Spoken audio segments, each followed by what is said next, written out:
de bord 15 septembre, j'ai été piégé par mes coordonnateurs de DES qui sont censés pourtant soutenir les internats et ils les soutiennent. J'ai rien à dire sur ça. Mais là, c'était un peu étrange. J'aurais dû m'en douter que c'était un guet-apens. J'ai parlé de mon avenir, ils n'ont fait que me parler de mon passé. Je voulais parler de mon futur stage, ils voulaient me parler de mon stage actuel, voire même de mon ancien stage, qui est pourtant validé.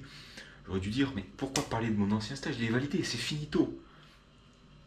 Et on me dit, ah, les difficultés que tu as rencontrées à ton ancien stage sont-elles liées aux difficultés que tu rencontres à ton actuel stage? Ah bon, je rencontre des difficultés à mon stage actuel depuis quand? Qui a dit ça? Je veux savoir. J'ai toujours dit que je m'en tenais toujours à ce que me dit mon maître de stage et que je me fiais à ce qu'il attendait de moi par rapport aux entretiens de mi-semestre que je demandais à chaque fois que j'avais un stage. Je me fiais à mon maître de stage systématiquement. En tout cas, ici, on m'a tourné un peu. J'ai toujours été. J'ai été lucide. J'ai peut-être un peu trop tourné le truc de la mélasse. À un moment donné, il faut être actif. Souvent, quand je parle, c'est mou, c'est. Voilà, il faut aller plus vite. Et ça se ressent. Et je l'avais dit aussi que ce qu'on me reproche parfois, c'est d'être un peu trop lent. C'est vrai. Et il faut casser le truc. À un moment donné, faut transpercer l'atome, faut y aller, quoi. Comme quand je parle là, des fois c'est mou, c'est lent, le temps que je trouve. Dis ton idée, qu'est-ce que tu as à dire? Faut aller vite.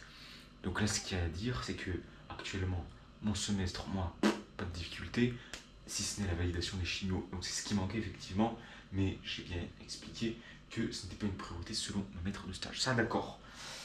Ça d'accord. Mais je veux dire, le stage il finit dans combien de temps là? Il finit dans cette semaine. Il me reste une semaine de congé, il reste 6 semaines. Je vais pas inventer, je vais pas découvrir, apprendre tout en 6. C'est fini, c'est finito en fait. Là on est sur la phase de fin. Là on est en train de fermer le couvercle. J'ai plus rien à apprendre. Donc quel que soit le reproche qu'on me fait, parce que c'est facile un pharmacien qui dit Eh mais on est depuis quand? T'es là depuis combien de temps? Mais il est fini mon stage, qu'est-ce que tu me fais des reproches? Si tu me fais des reproches, c'est à toi que tu dois te les faire en fait. Parce que si tu me fais une reproche, c'est que tu m'as pas bien pris. Moi je le dis, je n'ai rien. C'est fini, mon stage est fini. Je n'ai rien de plus à apprendre. Moi je me casse, hein, je suis en train de faire mes valises. Je veux dire, t'es là depuis combien de temps? Ben je me bats en fait, donc je sais pas qu'est-ce que tu me racontes. C'est pas comme si j'avais quelque chose de plus à prouver. C'est finito. Je me casse et c'est comme ça quoi. Donc moi, mon semestre là, ça va faire 5 mois que je suis ici. Voilà, il n'y a rien de nouveau, c'est bon, passons à autre chose. Donc,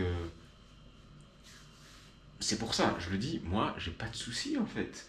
Pourquoi j'ai pas de soucis? Parce que je me base sur ce que j'ai fait depuis 5 mois.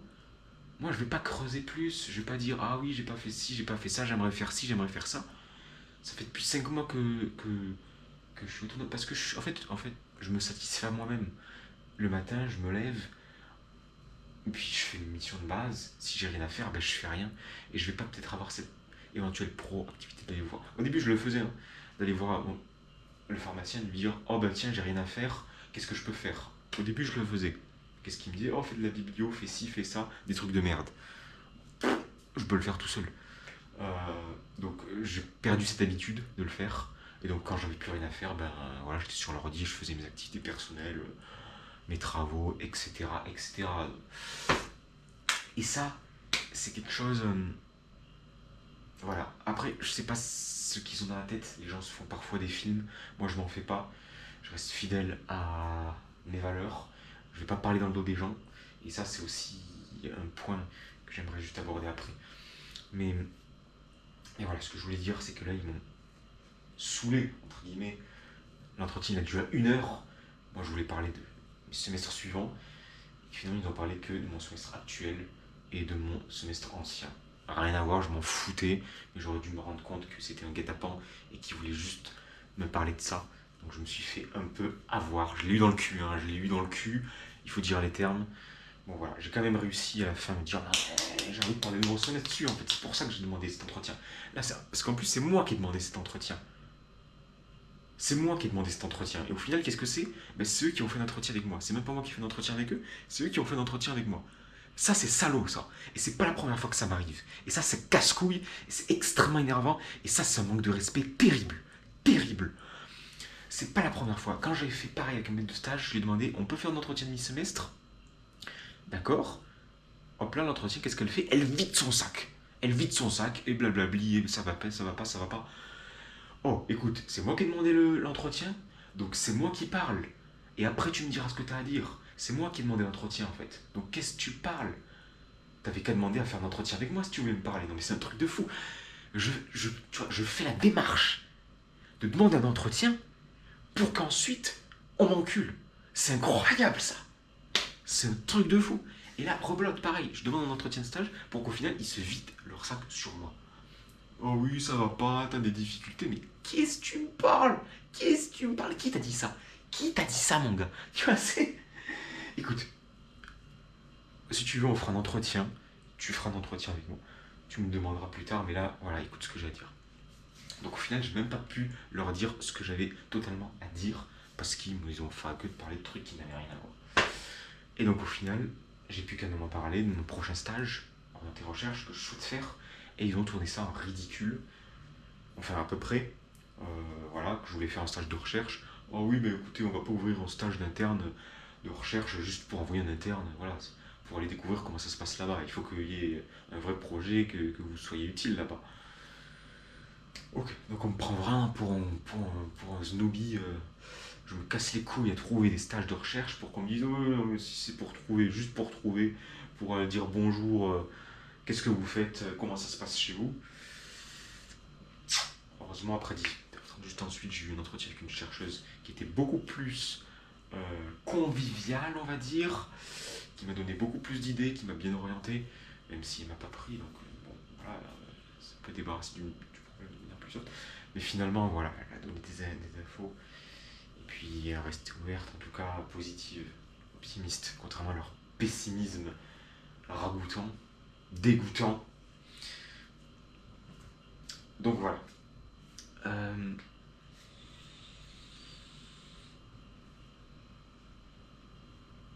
Voilà pour ce coup de gueule de cet entretien où on s'est foutu de moi.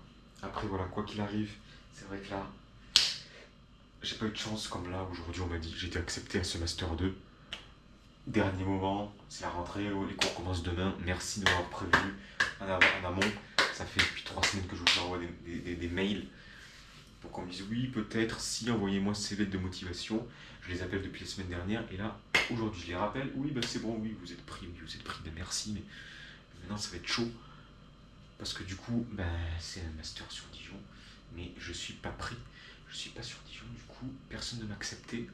Et donc, je me retrouve sur la paille, parce que je vais aller à Chalon et que le master c'est à Dijon, donc ça va être. Je vais pas faire les allers-retours tous les jours, ça va être bien trop galère, ça va être la merde. Donc, malheureusement, ça va être compliqué cette affaire. Ça va être compliqué.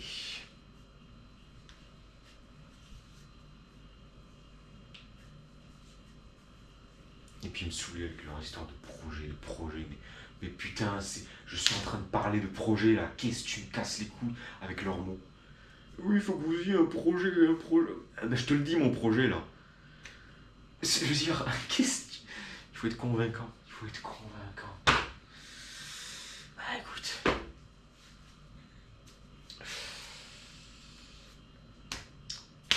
Bon, voilà pour ça. Donc voilà, il y a eu des trucs un peu instables. Je l'ai un peu dans l'os. Voilà, en fait, j'ai fait ce choix aussi pour le stage de recherche sur 3 novembre, je ne l'ai pas eu, et aujourd'hui j'ai eu la vérité totale, je ne peux pas faire de stage de recherche, il n'y a pas de poste ouvert, voilà, j'ai forcé, et puis voilà, en plus malheureusement j'ai moi-même annulé le truc. Donc voilà, malheureusement j'ai moi-même annulé le truc, donc ça c'est très triste. En leur disant oui, bah finalement c'est mort. Je voulais juste voir ce qu'ils pouvaient dire par rapport au fait. Bon, je sais bien, c'est mort. Aucune équipe de recherche n'a accepté de m'accueillir pour le 3 novembre. Donc c'est foutu. C'est foutu. Par contre, ils m'ont dit oui pour mai 2026. D'accord. Mais eux, ils me tournent en ridicule. Je m'en fous. Mais voilà. En tout cas, ici, On va continuer sur notre stage obligatoire, très bien. Voilà, UCC échec. Si j'aurais pris à ce stage de recherche vraiment là, le 3 novembre, où j'aurais pu faire mon master, etc., là, ça aurait été chouette. Mais voilà, c'est pas le cas. J'ai pas eu de stage de recherche, donc finalement, c'est là où je l'ai dans l'os. Et ce qui se fait en mai, ben voilà, évidemment, il n'y a pas de master. C'est ça qui est gênant, parce que le master, ça commence en septembre. Donc voilà, c'est ça, il va falloir réfléchir. De toute façon, je prends des bonnes décisions. Et là, il se trouve que le stage de recherche n'a pas eu le 3 novembre. Donc au final, voilà, là, c'était... Voilà, ils m'ont pris dans un moment terrible. Il faut dire qu'aussi cet entretien, moi je le demande depuis 3 semaines. Hein. Ils étaient en congé, puis il a eu sa semaine. 4 semaines même, du coup, j'attends depuis 4 semaines, voire peut-être même 5 semaines à revoir. Mais ça a pris du temps. Ça a pris du temps. Non, c'est toute la semaine dernière, 4 semaines. Donc on est sur la 5e semaine. Donc voilà, c'est ça en fait. Le point pivot, je dirais, c'est le fait de ne pas avoir de stage de recherche. Et du coup, il faut digérer ça. Donc j'ai mon deuxième choix, Chalon. Et puis voilà, le M2. Et des nouvelles qui sont arrivées trop en retard et qui m'ont pris au dépourvu. Et donc voilà, mais j'arriverai à me relever. J'arriverai à me relever. Comme je dis toujours, moi je baisse jamais les bras. Malgré les coups durs, je m'en prends plein dans la gueule. Mais alors, des coups durs, mon gars. Waouh! Ah, c'est violent. Franchement, je suis, comme je le répète, toujours une singularité statistique. Il n'y a pas plus malchanceux que moi. C'est pas possible. Franchement, faut y aller, quoi. Hein. Faut y aller, hein. Faut y aller, hein. Faut y aller, vraiment. Je dis ça, mais tu vois, c'est pas comme si j'avais chopé un cancer ou je sais pas quoi. Ou là, tu peux vraiment parler de malchance, mais franchement, parce que ça, tu vois, mais là, vraiment, j'ai pas de bol. Mais voilà, comme je le dis, j'ai l'habitude de prendre des mauvaises nouvelles dans la gueule. Et puis voilà, moi je continue ma vie, je continue mon chemin. On pourra toujours dire oui, oui, mais t'es pas au niveau, t'es pas. Il n'y a pas ce qu'on. Il n'y a pas l'inattendu qu'on aimerait que tu aies. On n'a pas. On peut pas gagner. Ça parle. Pia, pia, pia, pia, pia, pia. Ça parle. Je m'en carre le cul. Voilà. Ça piaille autour, je m'en bats les couilles. Je m'en bats le sgeg. Qui? Mais n'importe qui. Le président, qui tu veux. Il pourra dire ce que tu veux sur moi, je m'en contrefous. Ce qui importe, c'est moi-même. C'est moi-même. Mon avis sur moi-même, c'est ce qui compte le plus. C'est pour ça que tout le monde dans une telle entreprise ou quoi pour dire que je suis une merde, je m'en fous parce que je ne le suis pas au fond et que leur avis, je m'en fous. J'aime bien cette citation et je la ressors. Là où sont mes pieds, je suis à ma place. Tu pourras toujours critiquer, machin truc. M'en fous. Je m'en fous. Ça, c'est clair.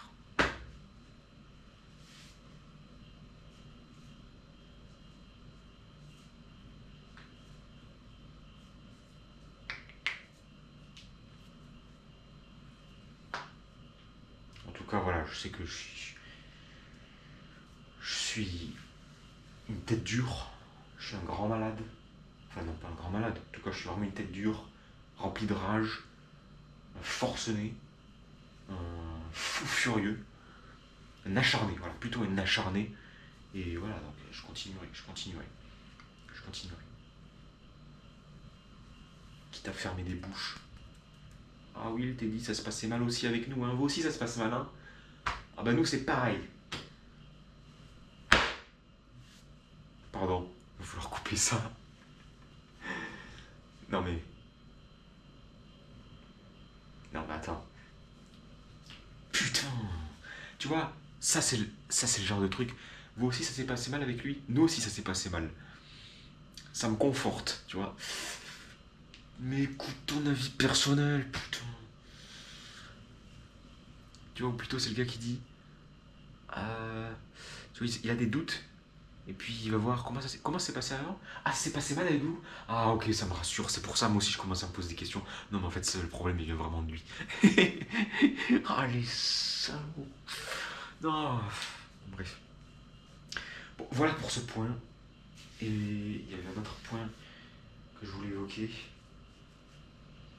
c'est le fait que t'es vraiment en difficulté, quand t'es dans la merde, voilà, et c'est rapproché ce que je suis en train de dire, il faut vraiment se fier à soi-même, c'est ce qui compte le plus.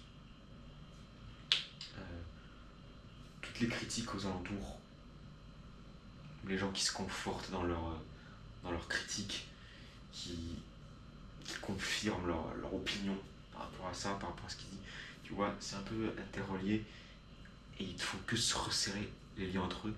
Les gens ont besoin de cette connexion, de ce système social. Et c'est ça que représentent beaucoup les réseaux sociaux, sur quoi se base aussi beaucoup le XXIe siècle, en tout cas sur une nouvelle génération. C'est ce besoin de connexion, de confort, de sens, d'approbation, qu'on fait tous pareil, et qu'on peut en tout cas s'entraider, en tout cas qu'il y a un lien direct. Et donc on a une perte d'écoute de soi-même et de puissance individuelle. Il y a une perte de puissance individuelle collective. Enfin, collectivement, il y a cette perte de puissance. Les gens ne s'écoutent plus eux-mêmes, perdent de leur opinion, perdent peut-être même de leur créativité, à force de fonctionner à plusieurs, et à force de s'écouter entre eux, et d'agir de manière sociale. Et ça, tu le vois aussi directement dans la vie de tous les jours. Tu vois, dans des grosses entreprises, souvent les discussions, ça se fait en groupe, et ça se fait plus de personne à personne. Et c'est ça aussi que tu vois, c'est pourquoi j'excelle, je dirais, dans les discussions de personne à personne, une vraie discussion de personne à personne, parce que je suis quelqu'un de vrai, et qui a rien à se reprocher. Je dis vraiment, je considère avoir une dignité et un honneur, et donc en fait, j'ai rien à me cacher.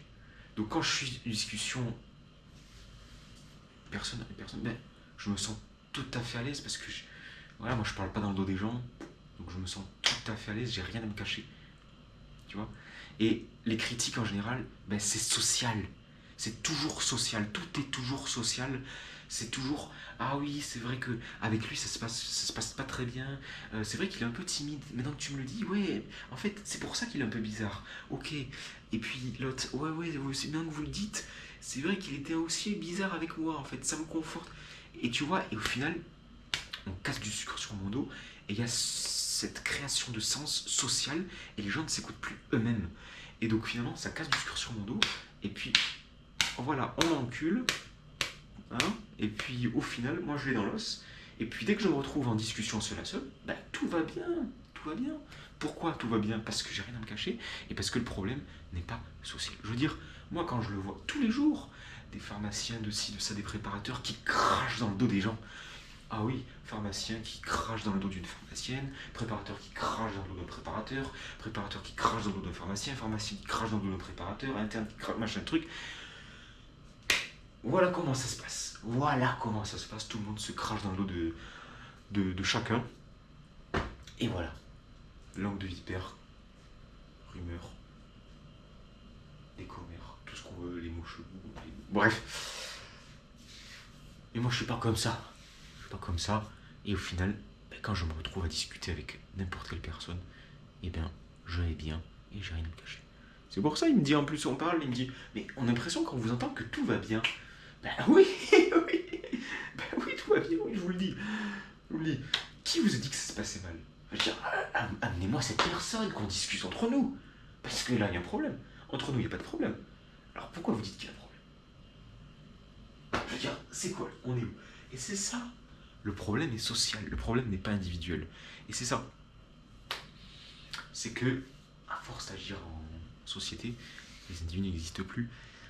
C'est ça. On va dire, ouais, mais c'est toi le problème, machin, t'arrives pas à t'intégrer. T'arrives pas à t'intégrer. Eh bien, écoute, je m'en bats les couilles que j'arrive pas à m'intégrer. Pourtant, je suis là. Ben, vas-y, vire-moi de là. Vas-y, essaie. Qu'est-ce que tu vas faire? Tu vas me botter le cul? Qu'est-ce que tu vas faire?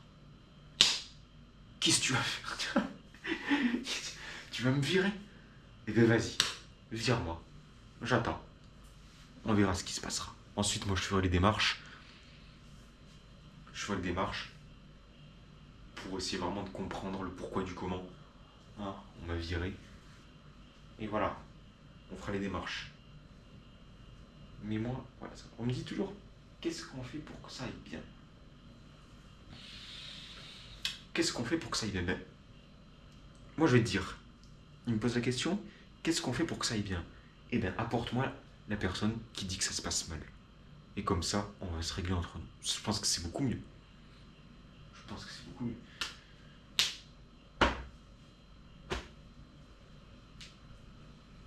Qui doit me faire? Et c'est ça, en fait, c'est socialement, c'est en plusieurs individus, plusieurs personnes. Oui, ok, il faut que... Qui est responsable? S'il n'y a personne qui est responsable, alors on va continuer, parce que moi, je vais continuer. Hein. Moi, je vais continuer. Hein. Qui est responsable? On le cherche. Je cherche le responsable, mais il n'y a pas de responsable. Et c'est ça, c'est encore le principe de la société, il n'y a pas de responsable. Et là, je reviens, on va finir sur ça, on va faire un gros hors-sujet, mais un gros hors-sujet, c'est parce que ça me rappelle le truc. Le procès de Nuremberg. Il n'y a pas de responsable. Vous êtes responsable? Je ne suis pas responsable. Ce n'est pas moi. C'est vous? Non, c'est pas moi. C'est la faute de personne. C'est la faute de qui? On ne sait pas. C'est votre faute. Mais ils disent, bah, c'est pas ma faute. Et pourtant, quand on vous montre la merde en vidéo, bah, vous vous cachez et vous n'osez pas regarder. Ah oui, parce que personne n'ose. Personne. Arrêtez de jouer au con. Vous faites ça pour vous faire pardonner, pour que la pilule passe bien, pour qu'on ait pitié de vous, pour faire genre vous êtes sensible par rapport à... Non, après.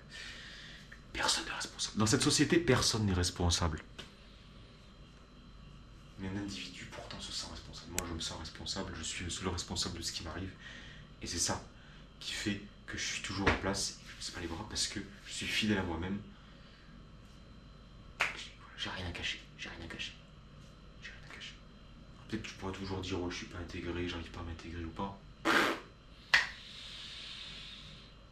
Et ben voilà.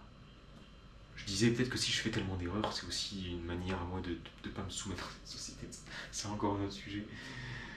Le fait de faire des erreurs, c'est le fait de pas vouloir être hyper... pas flexible, tu vois, être rigide, pas vouloir rentrer dans le moule et être toujours cette créature indomptable. Mais bon, j'irai pas jusque là, faut pas abuser non plus. Je suis là pour apprendre, d'accord.